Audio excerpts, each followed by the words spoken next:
Welcome to the Alain Elkann interviews, an unprecedented window into the minds of some of the most well-known and respected figures of the last 25 years.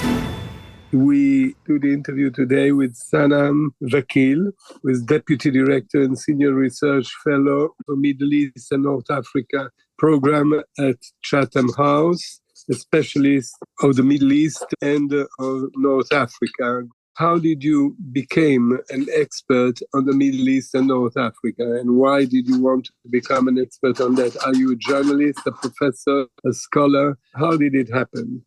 Well, I am a native of the Middle East. I'm Iranian by birth, although I have lived most of my life outside of the Middle East. I came into my expertise by way of academia. I obtained a master's and then a PhD in international relations at Johns Hopkins SAIS in Washington, D.C. And I chose to focus on the Middle East because of interest in the history and the politics. And of course, familial influences, I'm sure, were part of the story. You studied and lived in the United States, and then you moved to London to the Chatham House, right? Yes, a bit more of a longer road. I lived in Germany before I moved to London. I was living there with my husband, and I teach for Johns Hopkins University in Bologna. I commute to Bologna twice a month for my academic commitments. How do you get all your information? And what is your job? I mean, we know the title, but what is your job at Chatham House? What do you do? What do you have to do? Who is giving you the information? How do you get it? Well, my job is to conduct research and to inform various stakeholders, which include governments, the public, the media, regarding political dynamics that take place in the countries that I work on and I study. I focus primarily on Iran and the countries of the Arab Gulf. And I conduct research projects that examine regional security dynamics, for example, or political developments. And I obtain my information through research on the ground. I travel quite a bit to the Middle East. I spend a lot of time interviewing policymakers, economists. We also have workshops where we bring together other analysts like myself that examine political and economic and social dynamics. And based on the qualitative research that is conducted, we draw conclusions based on these sort of observations. And of course, you also write articles in several newspapers about these subjects, right? You write in the Financial Times, for instance, or other newspapers, right? American newspapers. What is the role of Chatham House, of a think tank vis-a-vis politics and news? I mean, you said something before, but what is Chatham House? What is a think tank? Is it a middleman between politics and journalism and economy? What is it exactly? So Chatham House is an independent policy institute. And I stress the word independent because oftentimes we are accused of conducting research on behalf of governments or for governments. And in fact, we pride ourselves in being independent. We don't represent any government. We do obtain funding to pursue projects from various governments, but not solely the British government. And our objective is to inform without bias policymakers as well as the general public of our findings. And we have broader objectives to support stable, peaceful environments, to support climate change, to support democracy.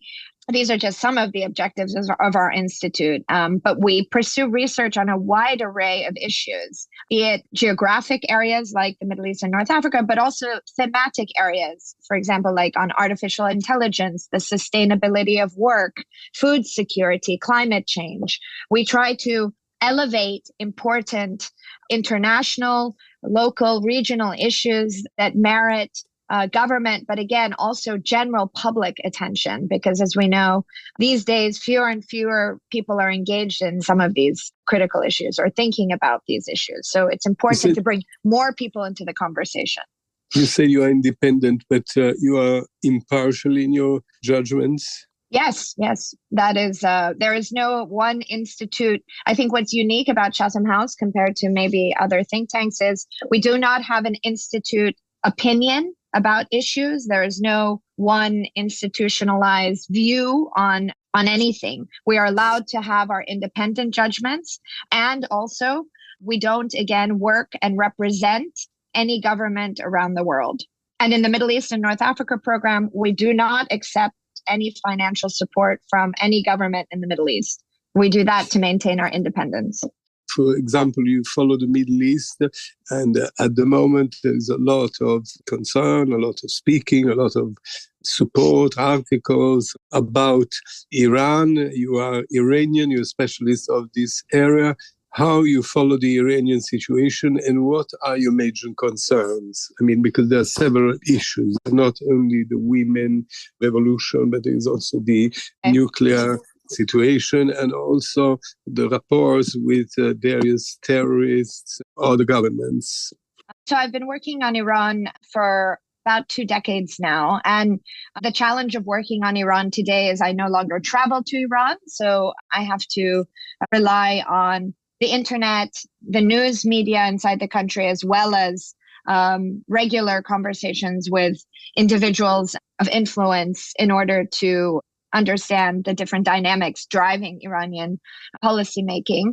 The Iranian political establishment is in a very difficult position today, really under pressure because, of course, they've experienced over 3 months of protests, and those protests have been quite significant, but they haven't been revolutionary.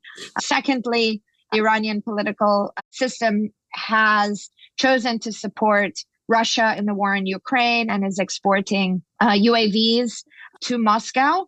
And this has been a very stark decision that is going to have more serious consequences for Tehran. And thirdly, through this period as well, Iran has yet to sign return to the nuclear agreement. Its nuclear program is accelerating dramatically. So these 3 issues are going to raise crisis and raise a profile for Iran in 2023 that will be quite dangerous for the region as well as the international community, because there is a huge risk that Iran's nuclear program will accelerate to unprecedented levels. But are there dangers in Iran of implosion of the regime and also being sort of a very determined regime? You know, we have recently seen, for instance, in China, that for what concerns the COVID, they have changed overnight their idea. This kind of government can change very quickly if they decide to do it. Do you think the Iranian government, in order to keep the power, not to go to an implosion, will give some concessions, will change, will listen to what's going on? Unfortunately, I don't see any concession as coming. In fact, the Iranian Supreme Leader, Ali Khamenei, continues to very strongly state in his public speeches that protesters have to be dealt with very harshly. Foreign powers that have supported the protests have to be dealt with very harshly. This is a man that is very paranoid, that has been in power for over 3 decades, and does not trust Western governments and sees or believes that the West would like to see a very much transformed Iran.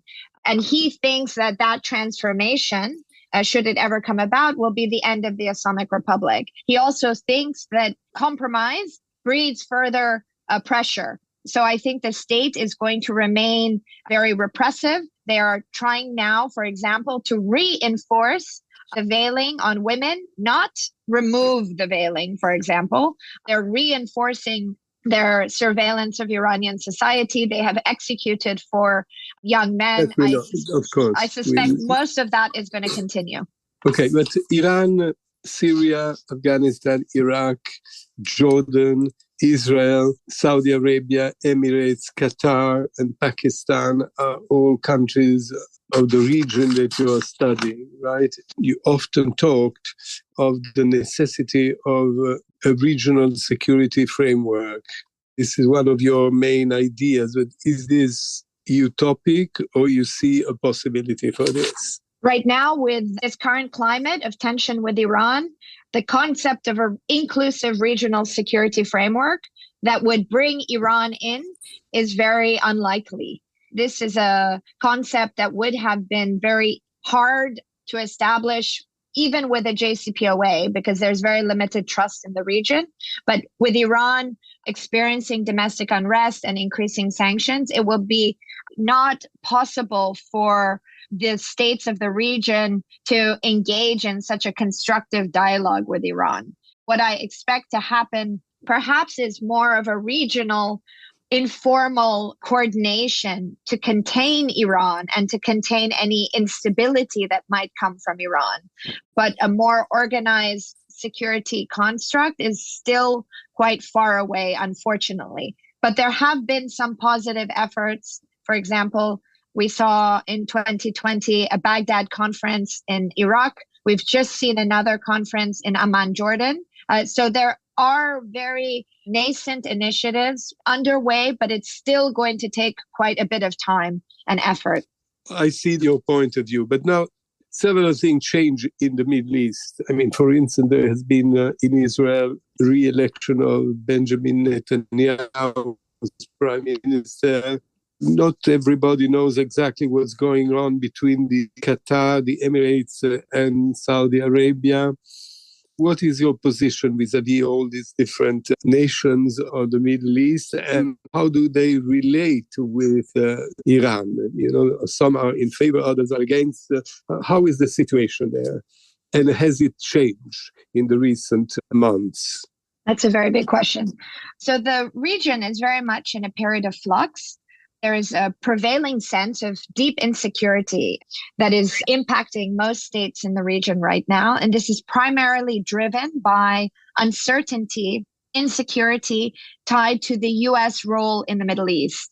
And this isn't a new phenomenon, but has been accelerating over the past few years, and particularly has become more acute since the US withdrawal from Afghanistan and the Biden administration's very different approach to the region. Most American partners feel very frustrated that the US is not the same reliable actor that it had been. And so this is guiding a lot of these tensions in the region. And most of the countries that you mentioned share a common view that Iran is a regional threat and that Iran is a destabilizer that must be managed. And traditionally, the containment of Iran was managed by the United States. But in absence of more overt US engagement on this issue, regional states are pursuing their own independent Iran strategy, if you will. And that means that there is no direct coordination. There is tactical approaches that are unique to each country's national interests. For example, the UAE, that is geographically very close to Iran, that has a long history of trade with Iran, but long-standing tensions also with Iran because of Iran's support for the Houthis in Yemen, because that Iran has taken Emirati islands in the Persian Gulf. The UAE has recently, in August of 2021, restored diplomatic ties with Iran because they think that the diplomacy and perhaps the economic engagement is a better way to manage and influence Iran and protect the UAE. Whereas, of course, Israel has a very different approach. It's much more coordinated in terms of security and defense. It's also surrounded by Iranian proxies in Lebanon, in Syria, and Iraq. So it takes much more of an aggressive military posture vis-a-vis Iran. So each country has its own strategy. What about the Saudis? The Saudis are strategically aligned in seeing Iran as a prevailing regional threat. But what the Saudis do not have is capacity to militarily engage vis-a-vis Iran, nor do they want to diplomatically restore relations with Iran without obtaining some concession from the Iranians. For over a year and a half, they have been engaging in dialogue, but that dialogue has failed because the Iranians refuse to give the Saudis any concession in Yemen. It's a chessboard of a game right now. Everyone is playing three-dimensional chess. What about Qatar and what about Pakistan? Well, I don't follow Pakistan. Geographically, it's not in my area of focus. But I believe that Pakistan and Saudi Arabs are quite close, no, in a way. Yes, there is a strong history between Pakistan and Saudi Arabia. But Pakistan is more beholden to Saudi Arabia rather than being an equal. There's military cooperation. There's perhaps even nuclear cooperation behind the scenes. But it's not a huge factor in the Iran policy right now. It could become one if Afghanistan becomes a weaker state. Then Iran and Pakistan will compete or have areas of influence in Afghanistan. Saudi Arabia could try to weaken or influence Iran through Iran's ethnic communities that are Arab or are Sunni. So there's that kind of influence also taking place. The dynamic you asked about with regards to Qatar is a very important dynamic. There is competition in the GCC countries and specifically between the UAE and Qatar. Now the GCC states are trying to build back their trust and their diplomatic ties.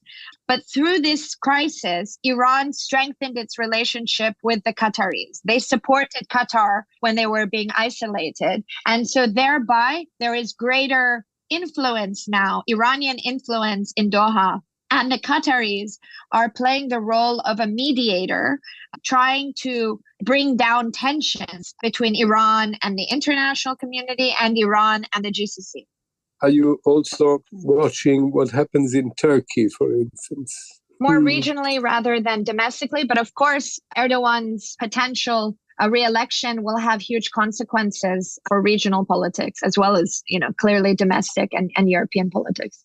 And the war between Russia and Ukraine and the position of silence, let's say, or kind of ambiguity of China has some influence in the Middle East? Yes. So the Middle East, I described just earlier, is in a period of flux. We might also describe it as hedging. The region in general is dependent on Western states and primarily the United States for security, but their economic and commercial interests are very much oriented towards the East and specifically to China. Xi Jinping just visited Saudi Arabia in December, and China has huge degree of economic influence with almost every single country in the region. So part of the region's ambiguity towards the war in Ukraine is tied to its security as well as its economic interests. The regional states would like to sit out of the war in order to protect themselves from geopolitical tensions and competition. When we talk about this Middle Eastern world, which is rather large and with many different countries, but one religion with two factions, Sunnis, and how does the Middle East position itself vis-a-vis, which is a repetition of the question, but in a different way, will it be these great empires like China, USA, Russia, eventually Turkey? These are these 3-4 big countries with strong armies and all that who are surrounding somehow the Middle East. And the Middle East is a different kind of power because they have the power of gas, the power of oil. Do they have a common goal, these countries? I don't think we are at a point where there is adequate regional coordination to manage a geopolitical competition and even pressure coming from the West or the war in Ukraine.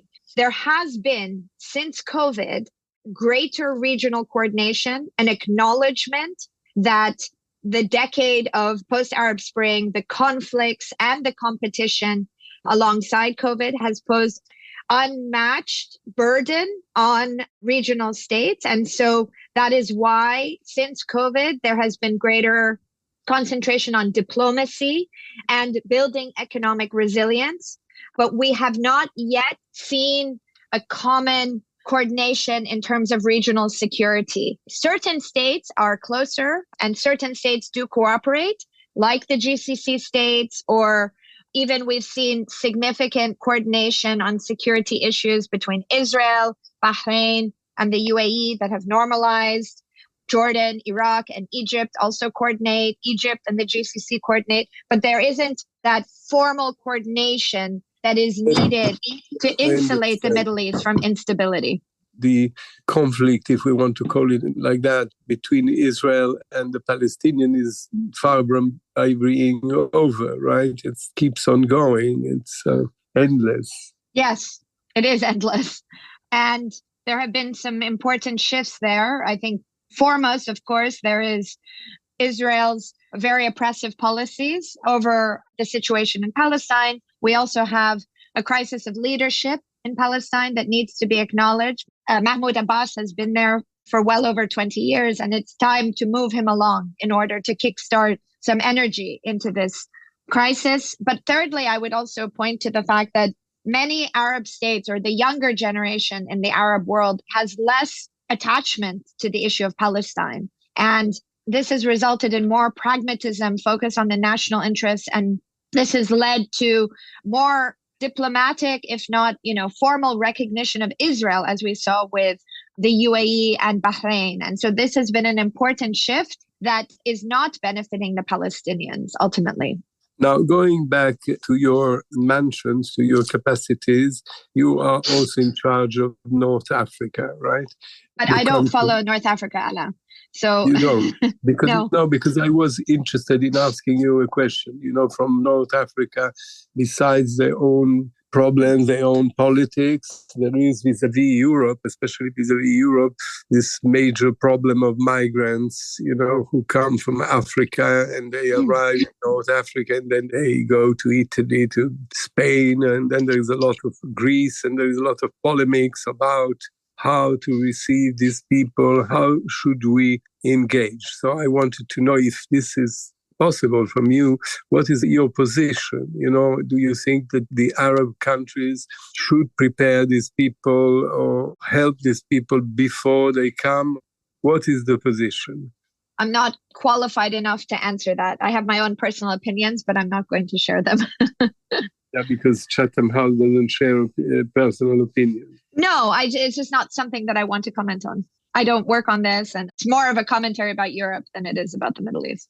So what is as a think tank, as your research, what is your point of view on the short, middle term or in a longer term, or what's going to happen in these countries? Let's say from Turkey to Iran, from Pakistan to Israel, from Saudi Arabia, Syria, Jordan, all these countries. Will they end at the end of the day by following your desire or your wish, which is to find a regional agreement and eventually stop fighting one with the other? I mean, that's a very big question with over 20 countries.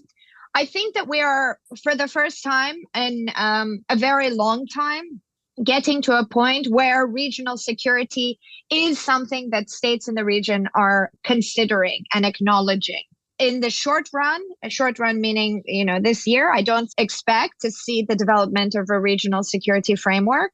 Perhaps in the medium and long run, I do think that is a possibility. There is an acknowledgement that lack of diplomacy intensifies conflict. And there is an awareness that less security guarantees from the West, and specifically the United States, is also dangerous for the region. So a regional security framework is a place, a forum where states can discuss and address some of these dynamics. And these dynamics are not just hard security issues. One of the main principal challenges for Middle Eastern states today is the issue of climate change. It is a hard security issue these days in the Middle East. Desertification, rising heat, poor agricultural practices, damming of waters, rivers, and lakes. All of this is posing huge pressure on ordinary people across the region. Without more coordinated security work by regional states, there will be another round of instability in the Middle East, similar to what we saw in the Arab Spring. And this is what states are acknowledging. In the short run, I might be pessimistic. I think in the medium to long run, I'm a bit more optimistic because there is an acute awareness that without coordination, these security challenges are going to rebound and reemerge. You are impartial, but as you talk now, it looks that America has partly given up its influence in the Middle East. I mean, at least this administration, this is probably opening the doors to a bigger Chinese or Indian eventually influence in these countries, right? The auspicious is that there would be a kind of NATO for the Middle East. You know, the US CENTCOM is actually promoting a concept that seeks to build greater coordination among US partners in the region. But this is a very long process to develop. Right now, they're trying to work on intelligence sharing as a first step.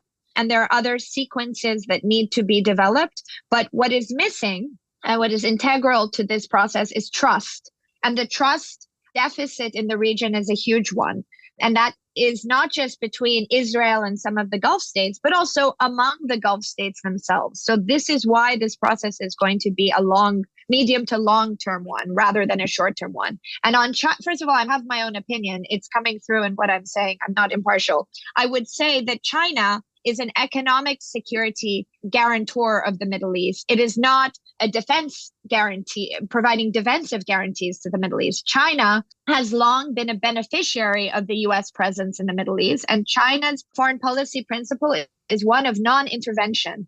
And this is an attractive concept for Middle Eastern authoritarian states that do not like it when Western states criticize their human rights practices and involve themselves in the domestic politics beyond their borders. So China's model is an attractive one for the Middle East, but we have yet to see China involve itself in regional security. And with China being very beset by its own domestic problems, COVID, its economic recovery, it is unlikely that China is going to replace or take a bolder regional role in the Middle East. You don't talk about Russia.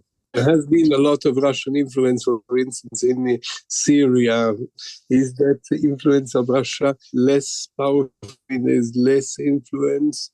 Yes, you're right. I don't talk about Russia because I see the world very much moving into a bipolar world rather than a multipolar world. In my mind, we are moving to bipolarity. But Russia's role is important because Russia is a weakened state, but yet an influential player because of its role in OPEC Plus, and as you mentioned, its position in Syria, as well as its ties with Iran. So regional states take very pragmatic ties with Russia, and this is why they have been ambiguous, as you described it, or neutral in the war, because they realize that Russia has influence, and they need to manage that influence for their benefit in the region. If I understand well what you said that somehow Qatar has a specific role in this situation, right? It's a peacemaker between the two blocs, in a way. It is trying to be. Closer to Iran and closer to the Gulf states and the Saudi Arabia and all that, they try to be like a middle ground, to peacekeepers or whatever. Correct. Yes. And in the past, other states have taken that role. Oman traditionally played that role during the Obama administration. And today, it's the Qataris that are trying to take that role. They see mediation as the best pathway to manage tensions. They want to avoid war. Do you think that altogether the different, whatever regime they have, the different politicians in the Middle East, there's a lot of criticism about the weakness of the politicians in Europe, for instance, or a lot of criticism about politics in the European Union. In England, there has been a lot of weakness in politicians, since before and during the Brexit. In the United States, we can see that there is a kind of weakness also this recent election at the Senate in the US. So how is the ruling class, the political class in the Middle East? Are they as weak as the Westerners or the other countries we mentioned, or instead there is a younger, stronger, intelligent, new political class?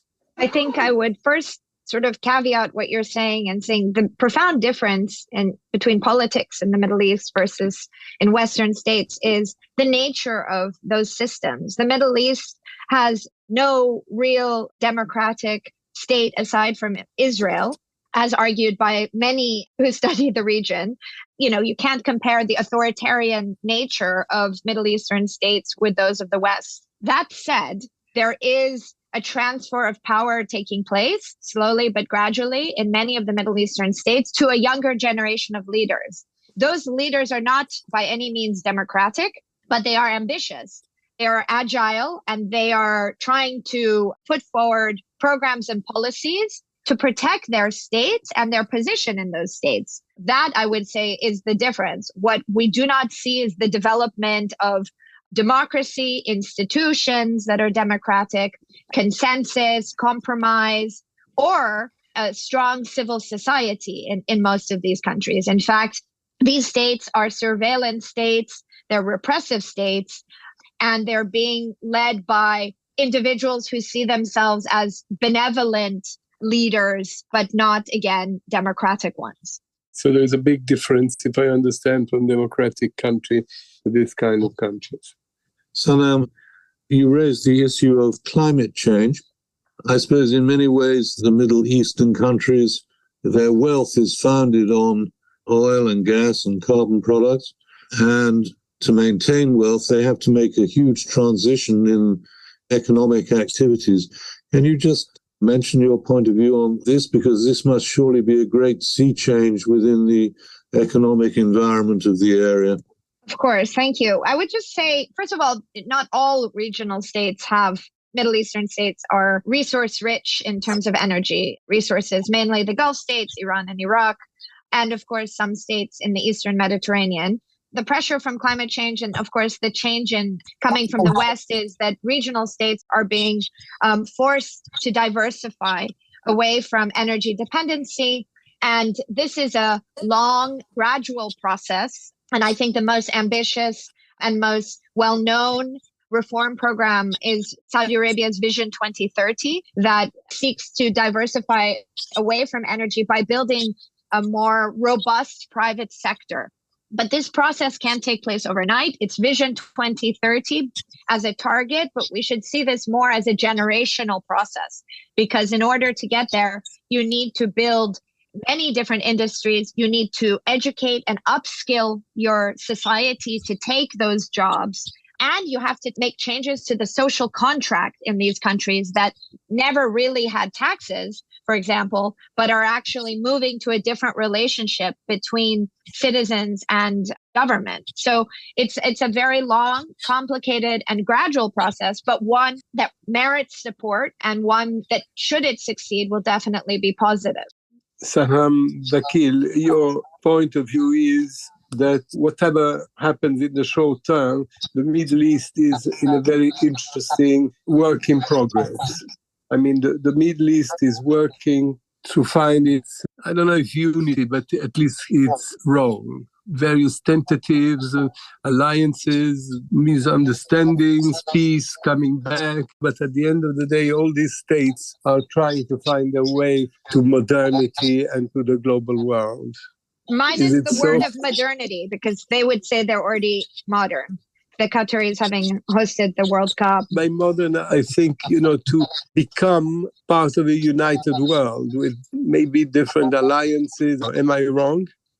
I think that you're right. In theory, the Middle Eastern states have the intention to cooperate and coordinate regionally, as well as be relevant players in the international multilateral community. But we should no longer see Middle Eastern states as beholden to geopolitical competition. The Middle East today has developed economic power, diplomatic power, and is working to develop their societies so that they have the capacity to be less dependent on the West, and I would say eventually also the East. And this is all about resilience, creating resilience for their states. How we get there isn't going to be a linear process. I think it's going to be very up and down on a graph, and there will be much instability on the horizon. But, in theory, the prognosis of where we are today is on a stability factor is more positive. But the final point I would like to make that is really key is we are looking at authoritarian states who are not considering their citizens. They're very happy to repress their citizens in order to maintain this authoritarian structure. The Arab Spring, which began over 10 years ago, did not lead to democratic transition in the Middle East. It led to authoritarian resilience in the Middle East. And this is a profound negative outcome of the Arab Spring. Bashar al-Assad is still in power in Syria. There is still war in Yemen. There is still huge amount of economic, political, and security uncertainty in Iraq. Non-state actors like Hezbollah have control in Lebanon. These are not positive outcomes for the Middle East. That is, I think, how you should end this whole conversation. Because the Middle East might look like it's more stable. The Gulf has definitely higher GDP per capita than it ever has. It's capitalized on higher energy prices. But the prevailing trends of instability without regional security coordination are still high. There has been recently something that in a way has united these countries is that accepting the Qatar Football International game, World Championship, which everybody said we will boycott it. But at the end of the day, everybody watched the game. And in the same time, the Moroccan team, which is not Middle East, but I mean, they are kind of cousins in the North Africa, has given a sense of belonging, right? Yes. I mean, there is a sense of solidarity. Even if football is just sports, it's such a big issue and a big unificating subject that I believe this somehow has been a signal of a change, maybe. I think that the football was a huge mobilizer and a moment of regional pride, if you will. There were a number of important victories, be it Morocco, Saudi Arabia, even Iran beat Wales. These were symbolic and important to ordinary people in the region that are oftentimes forgotten. You know, it showcases the power of football to bring people together. So it was an important game for the Qataris, an important World Cup. Besides Chatham House, you are a university professor. Is there a big interest from students in this issue of the Middle East? Yes, of course. Yes, absolutely. And you have students from all over the world, right? Yes. Thank you very much. Thank you. Thank you. Alain Elkann interviews.